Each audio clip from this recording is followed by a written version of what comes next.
আসসালামু আলাইকুম রহমতুল্লাহি ওবরকাতুহু। সম্মানিত দর্শক, ত্রয়োদশ জাতীয় সংসদ নির্বাচনের যে সময়, তো সেই দিক থেকে ফেব্রুয়ারি মাসের 12 তারিখে যে নির্বাচন হবে, আজকে জানুয়ারি মাসের 19 তারিখ সন্ধ্যাবেলায় আমি এই ভিডিওটি যখন করছি, তো সেই দিক থেকে যদি আপনি হিসাব করেন, তাহলে কত 20 দিন সময় আছে বড়জোর হাতে। তো 20 দিনের মধ্যে যেটি হয়, 21 তারিখে, জানুয়ারি মাসের 21 তারিখে নির্বাচনের যে প্রার্থিতা প্রত্যাহারের শেষ দিন এবং সম্ভবত ওই দিনই প্রতীক বরাদ্দ হবে এবং 22 তারিখ থেকে পুরো উদ্যমে নির্বাচনী কার্যক্রম চলতে থাকতে পারে এবং 22 তারিখ থেকে যদি 30 তারিখ বা 31 তারিখ পর্যন্ত চলে, তাহলে এখানে আসলে 7 দিন বা 8 দিন। আর অন্যদিকে ফেব্রুয়ারি মাসে 12 তারিখে যদি নির্বাচন হয়, 2 দিন আগে নির্বাচনের, অর্থাৎ 24 ঘন্টা আগে বা 48 ঘন্টা আগে নির্বাচনের আনুষ্ঠানিক প্রচারণা শুরু হলে হাতে থাকবে 10 দিন, 10 আর এখানে 18 দিন কার্যত। তো এই 18 দিনের যে নির্বাচন শুরু করার আগে, অর্থাৎ 22 তারিখ থেকে যে আনুষ্ঠানিক প্রচার এবং প্রোপাগান্ডা হবে, সে অনুযায়ী সারা বাংলাদেশে আমরা অতীতে যে চিত্রগুলো দেখেছি, তার একটি চিত্র বাংলাদেশে আমরা দেখতে পাচ্ছি না। ফলে এত সন্নিকট হওয়া সত্ত্বেও নির্বাচনের গন্ধ পাচ্ছি না, নির্বাচনের রূপ দেখতে পাচ্ছি না, আর যাকে আমরা দেখতে পারি না, অন্ধকার মনে হয়, সেটা নিয়ে আমাদের আতঙ্ক থাকে। রাতকে আমরা খুব ভয় পাই। আর যা দেখা যায় না, বোঝা যায় না, সেটাকে আমরা মনে করি ম্যাজিক বা জাদুকরি কোনো একটা কিছু। আর জাদুর দুটো বিষয় থাকে, একটা ইতিবাচক বিষয় আর একটা হলো নেতিবাচক। তো নেতিবাচক বিষয়গুলোকে আমরা ভূত, প্রেত, শয়তানের সাথে তুলনা করি, অশরীরী আত্মা, যেগুলো অন্ধকারের মধ্যে ফেলে আপনাকে একদম খেয়ে ফেলবে। আর অন্ধকারের মধ্যে কিছু ভালো ভালো জিনিসকে আমরা অনেক সময় গল্পের মধ্যে নিয়ে আসি, যেমন পরী আসে, জিন আসে, ভালো জিন আসে, আলাদিনের সেই চেরাগের দৈত্য আসে, এসে আপনার মনস্কামনা পূর্ণ করে দেয়। কিন্তু আমাদের এই যে এখন যে সামনে নির্বাচনের সম্ভাব্যতা নিয়ে আমাদের মনে যে দ্বিধা দ্বন্দ্ব সংকোচ, এই দ্বিধা দ্বন্দ্ব সংকোচের কারণে আমরা কোনো জিন, মানে ভালো জিন এবং পরী, এর কোনো সন্ধান পাচ্ছি না। বরং নানা রকম আশঙ্কা, ভয়, ভীতি, অনিশ্চয়তা আমাদেরকে এমনভাবে আতঙ্কগ্রস্ত করে তুলছে। সেই আতঙ্কের কারণ আমরা বলতে বাধ্য হচ্ছি, নির্বাচন হতে পারে একতরফা, নির্বাচন হতে পারে আমি ডামির মতো এরকম একটা নির্বাচন, নির্বাচন হতে পারে 1996 সালের 15 ফেব্রুয়ারির মতো একটা পাতানো নির্বাচন। আর এর পরিণতি সম্পর্কে আমরা যেটি মনে করি যে এই নির্বাচনে যারা কুশীলব, তাদের পরিণতি হতে পারে 2018, 2014 বা 2024-এর নির্বাচন যারা অনুষ্ঠান করেছেন তাদের মতো। আর এই নির্বাচনে যারা অংশগ্রহণ করবেন, তাদের পরিণতিও আমরা ধরে নিই যে আওয়ামী লীগের মতো হবে। এরকম যখন একটা টানাপোড়েন চলছে, এরকম যখন একটা পরিবেশ পরিস্থিতি চলছে, তখন আমাদের নির্বাচনের ময়দানে অদ্ভুত অদ্ভুত সব ঘটনা ঘটছে। এমনিতে বললাম যে আমাদের নির্বাচনের ময়দানে নির্বাচনের কোনো উত্তাপ নেই। হাতে গোনা 2-3টি জায়গাতে অহেতুক নির্বাচনে বিতর্ক হচ্ছে। যেমন রুমিন ফারহানা যে আসনে দাঁড়িয়েছেন, তো সেখানের কিছু কিছু ভিডিও চিত্র এভরিডে সোশ্যাল মিডিয়াতে আসছে, কিন্তু আমরা এখনো পর্যন্ত জানি না যে আসলে রুমিন ফারহানার ওই এলাকাতে নির্বাচনটা কতটা উৎসবমুখর হয়ে পড়েছে, বা সেখানে বিএনপির প্রার্থী ভার্সেস রুমিন ফারহানা, তাদের মধ্যে আসলে কতটা প্রতিযোগিতা হচ্ছে। অন্যদিকে জামাতের 1-2জন প্রার্থী, তাদের কিছু বক্তব্য, কথাবার্তা নিয়ে বিতর্ক হচ্ছে, কিন্তু সেই শাহজাহান সাহেব বলেন কিংবা মুফতি আমির হামজা বলেন, তাদের এই যে, বা আরেকজন আছেন কি ফয়জুল্লাহ না ফয়জুল হক, বরিশালের যে কোনো একটা সিটে, তো সে বিড়িতে টান দিয়ে জান্নাতের টিকিট নিয়ে কি যেন একটা কথা বলেছে। আমির হামজাও বিভিন্ন কথাবার্তা বলেছে। তো এদের বক্তব্য নিয়ে সামাজিক মাধ্যমে নিন্দা হচ্ছে পক্ষে বিপক্ষে। ওই যে চট্টগ্রামের শাহজাহান সাহেবের কথা নিয়ে কথাবার্তা হচ্ছে। কিন্তু আল্টিমেটলি তারা তাদের নির্বাচনী এলাকায় কতটা সাড়া ফেলতে পেরেছেন, ওটা আমরা কিছু জানি না। অন্যদিকে নির্বাচনের যে প্রধান যাদেরকে স্টার পলিটিশিয়ান আপনি বলতে পারেন, সেখানে চরমোনাই পীর সাহেবের যে ছোট ভাই মুফতি ফয়জুল হক নাকি, হ্যাঁ এরকমই, ছোট পীর যিনি আর কি। তো তিনি যেখানে প্রার্থী হয়েছেন, জনাব তারেক রহমান সাহেব যেখানে প্রার্থী হয়েছেন, জামাতের আমির ডক্টর শফিক যেখানে প্রার্থী হয়েছেন, এই জায়গাগুলোতে কেমন হচ্ছে নির্বাচন? আমরা তার কোনো আমেজ দেখতে পাই না। এই শহরে আমি ঘুরে বেড়াই, অহরহ ঘুরে বেড়াই, কিন্তু কোনো একটা জায়গাতেই কিন্তু নির্বাচনের ব্যাপারে যে খুব ভালো কিছু হচ্ছে, না একেবারে কোনো কিছু হচ্ছে, এটা আমরা দেখতে পাই না। আমরা বরং সব জায়গাতেই খুব রীতিবিরুদ্ধ কিছু জিনিসগুলো দেখি। আমরা দেখি জামাত বিএনপির উপর গোস্বা করেছে, এবং জামাত কেন তারেক রহমান সাহেবকে এত প্রোটোকল দেওয়া হচ্ছে, জামাতের আমিরকে এই প্রোটোকল পেতে পারেন না, এই অভিযোগগুলো আমরা দেখতে পাচ্ছি। আমরা দেখতে পাচ্ছি এনসিপির যে সকল নেতৃবৃন্দ যারা এই কয়দিন আগে মানে সারা বাংলাদেশের দণ্ড এবং মুন্ডের অধিকর্তা ছিলেন, তারা এই সময়টাতে অসহায়ের মতো আকুতি জানাচ্ছে, মিনতি জানাচ্ছে, বিভিন্ন কথাবার্তা বলছে। আসিফ মাহমুদ সজীব ভুঁইয়া সরকারের সবচেয়ে প্রভাবশালী মন্ত্রী ছিলেন, তিনি এখন বলছেন যে নির্বাচন কমিশন এই কাজগুলো করছে না। তারপর বিএনপির যারা লোকজন রয়েছেন তারাও ইলেকশন কমিশনের কিছু কর্মকাণ্ডের ব্যাপারে ভীষণ রকম বিরক্ত, তবু তারা ধৈর্য ধারণ করে ইলেকশন কমিশনকে বলছেন যে বিএনপি ইলেকশন কমিশনকে বৃদ্ধাঙ্গুল দেখাবে না, সাহায্য করবে, হ্যান্ডশেক করবে। তো এরকম যে একটা পরিস্থিতি, সেই পরিস্থিতিতে তারেক রহমান সাহেবকে নিয়ে নতুন যে ভাইব, সেই ভাইবে মনে হচ্ছে যে তিনিই বাংলাদেশের প্রধানমন্ত্রী। এর আগে অবশ্য জামাতের যে আমির ডক্টর শফিক, তাকে নিয়েও মানে একটা ভাইব তৈরি হয়েছিল যে তিনি হয়তো জামাতের আমির, বাংলাদেশের আমিরে জামাত হয়ে যাচ্ছেন।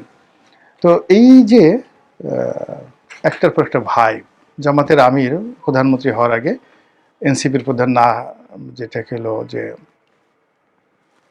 নাহিদ ইসলাম, তো তিনিও প্রধানমন্ত্রী হবেন, ভবিষ্যৎ প্রধানমন্ত্রী, এরকম একটা ডিক্লারেশন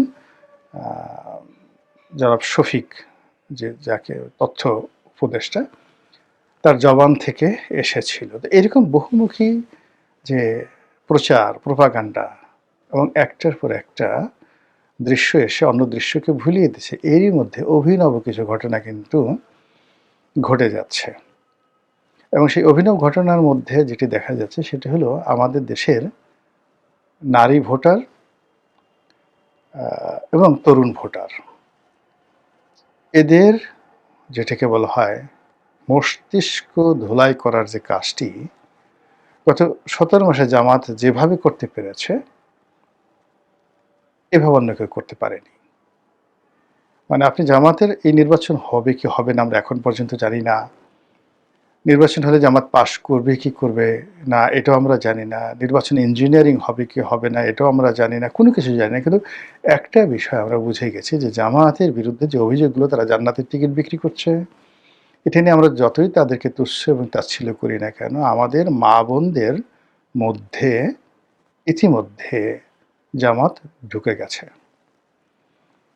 সিনেমার নায়িকা, গায়িকা, হিজড়া, তারপরে শেষে আপনার এমনকি অন্য যে সকল শ্রেণী পেশার নারীরা রয়েছেন, যাদের কিনা আপনারা নেতিবাচক চিন্তা চেতনা করেন, গার্মেন্টস শ্রমিক, মেহনতি যে সকল নারী রয়েছেন তারা, মানে যারা প্রচুর পরিশ্রম করেন, কোনো মানে যাকে বলা হয়, যেমন গার্মেন্টসের যদি 30 লাখ মহিলা থাকেন, তো তারা সকাল থেকে রাত্রি 10টা পর্যন্ত পরিশ্রম করেন, কিন্তু কোনো অবস্থাতেই 2 বেলা অন্ন তারা পান না। এর মধ্যে অসুখ আছে, বিসুখ আছে, কত কিছু আছে। তো এই ধরনের মানুষগুলোর ধর্ম বিশ্বাস খুব স্ট্রং থাকে। এরপর তারা গরুর মাংস খেতে চান, খাসির মাংস খেতে চান, পোলাও কোরমা খেতে চান, পারেন না। তখন তারা জান্নাতের স্বপ্ন দেখেন যে ঠিক আছে দুনিয়ার এইভাবে গেল, জান্নাতে গিয়ে আমরা এগুলো খাবো। এরপরে তারা চিন্তা করেন যে দুনিয়াতে গার্মেন্টসের যে লোকটি চাকরি করে তার বউ হয়তো অত সুন্দর না, কিন্তু তার খুব পছন্দ সেই আমির হামজার যে পছন্দের তামিল নায়িকা রশ্মিকা মান্দানা, ওইরকম একজন সুন্দরী নারী। বা ধরুন পুরুষদের মধ্যে কারো পছন্দ উত্তম কুমার, কারো পছন্দ শাহরুখ খান, কারো পছন্দ শাকিব খান, কিন্তু তারা হয়তো তাদের স্বামী সারাদিন পরিশ্রম করে, গায়ে গন্ধ, দাঁত মাজে না, মুখ ভর্তি সেই যে করে হাড় গোড় করা, মানে খেটে খাওয়া মানুষের যে একটা অবস্থা। তো ওই নারী চিন্তা করে যে বেহেশতে গিয়ে সে একটা গেলমান পেয়ে যাবেন বা সুন্দর একটা পুরুষ পেয়ে যাবেন। তো এই যে একটা অবস্থা, সেই অবস্থার কারণের সাথে সাথে আবার আর একটা বিষয় আছে, তাদের মধ্যে অনুশোচনা বোধে খুব প্রবল।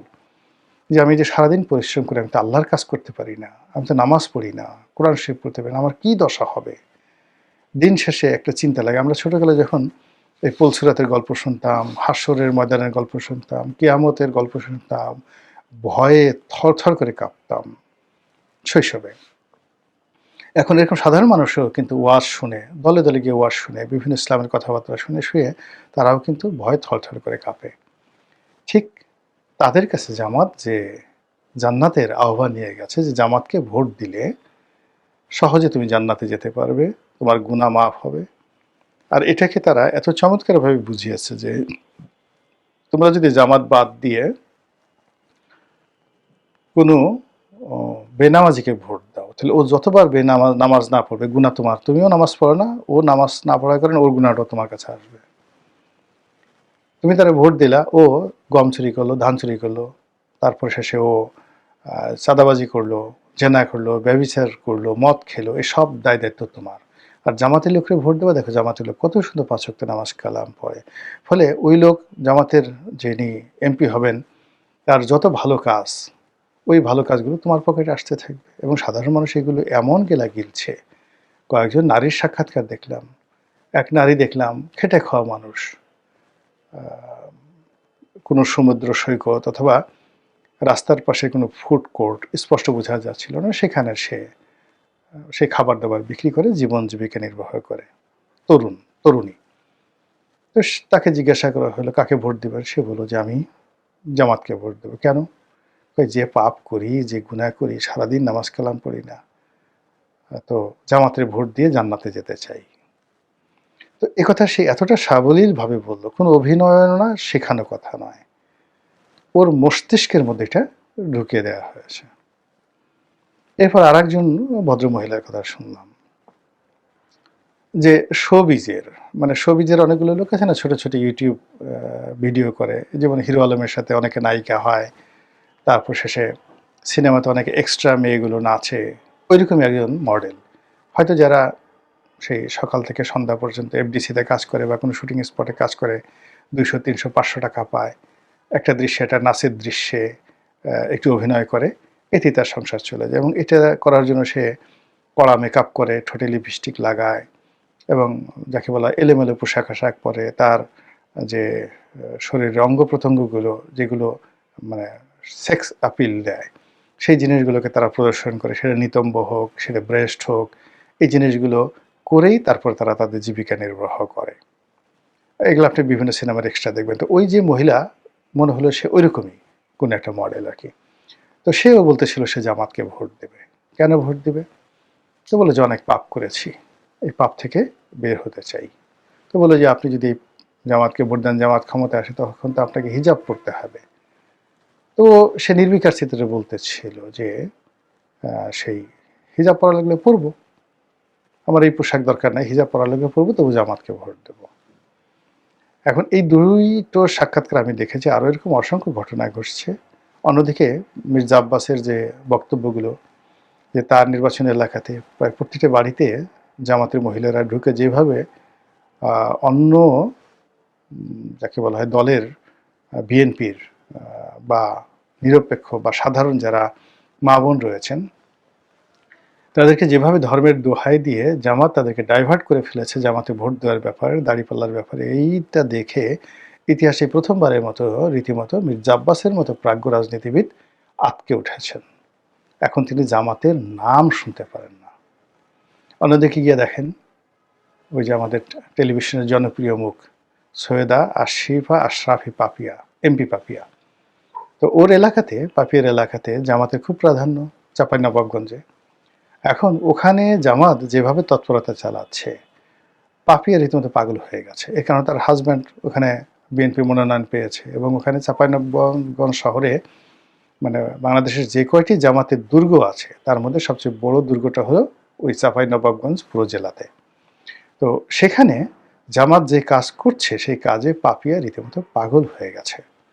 তো এই যে যা কিছু এই যে গত 17 মাসে হচ্ছে, বা এই সময়টাতে ভোটের এই অল্প কয়েকদিন আগে নিশ্চয়তা অনিশ্চয়তা যা কিছু হচ্ছে, তার সঙ্গে সঙ্গে আমাদের তরুণ ভোটার, বিশেষ করে নারী এবং নতুন ভোটার যারা আছেন, তাদের মনোজগতে জামাত যে জান্নাতের চাদর বিছিয়ে দিয়েছে, জান্নাতের জায়নামাজ বিছিয়ে দিয়েছে, জান্নাতি আতর যেভাবে বিতরণ করছে এবং জান্নাতের মন্ত্র যেভাবে তাদেরকে শিখিয়েছে, এটা আগামীর রাজনীতির জন্য নিঃসন্দেহে একটা নতুন সংযোজনা জামাতের জন্য, আর যন্ত্রণা হবে জামাত বিরোধী শক্তির জন্য। মহান আল্লাহ আমাদের সবাইকে হেদায়েত দান করুন এবং হেফাজত করুন। আসসালামু আলাইকুম ওয়া রাহমাতুল্লাহি ওয়া বারাকাতুহু।